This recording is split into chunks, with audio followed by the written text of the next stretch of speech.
Well, Kevin Hermening, who President Reagan was speaking about there, joins me live now. Kevin, you were one of those hostages held 444 days.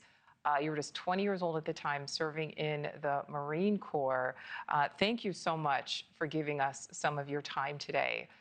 Yes, good afternoon. I'm sure you have so many thoughts seeing what is unfolding right now. The tension in Iran we're seeing is hauntingly familiar, familiar chapter for you.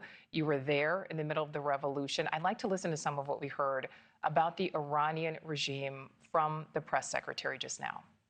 Again, this is a rogue terrorist regime that has been threatening the United States, our allies, and our people for 47 years. And the American people are smart enough to know that. And they've also been smart enough to listen to the president himself, not just over the past year in this second term, but during his first term as president, and also for the past 40 years of his life. This is a president who has been remarkably consistent on this issue, that Iran can never obtain a nuclear weapon.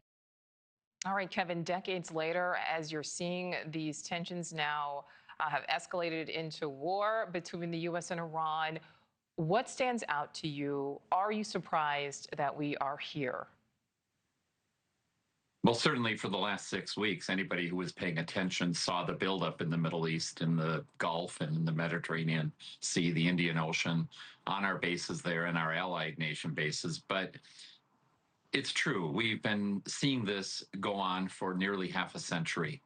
And my colleagues and I, particularly some of those who face some particularly difficult treatment, we all were blindfolded and handcuffed often, pretty much every day for at least part of the time we were there.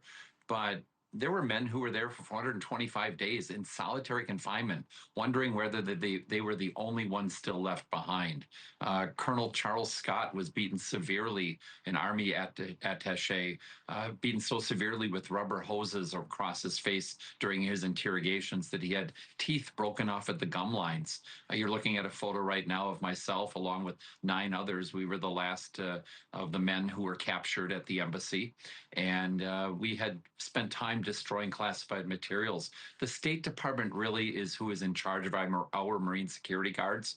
Yes, we're part of the Department of Defense, but we're the last line. But when the ambassador ordered us to lay down our weapons after using our tear gas for several hours, it was important that we followed our orders, fully expecting that the local government would do its job and come to the aid of those working at the embassy, the diplomats, the military officers, and enlisted folks. We were just doing our jobs.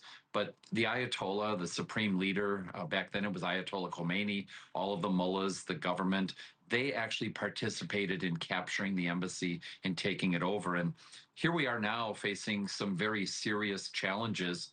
I understand the president wanting to prevent the country of Iran, which has sponsored international terrorism across the globe, killing and maiming Americans and others for decades, to prevent them from getting nuclear weapons. And I kind of think about, we allowed Chavez and Maduro in South America to be in our hemisphere as though the Monroe Doctrine meant nothing for the last 100 years. I think about what the debate might have been. I just watched the news conference from at the White House with Carolyn Levitt and all the media asking various questions. And I'm curious about just what would have the debates been like the day before or the week before Pearl Harbor? The intelligence that was already available, and yet no action was taken to protect our forces and the citizens of Hawaii.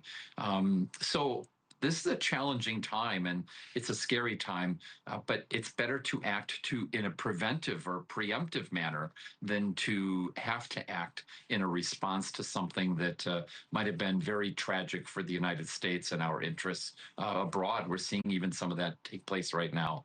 Thank you for watching. Subscribe below and download our NewsNation app right now on your phone, and you will get fact-based, unbiased news for all Americans.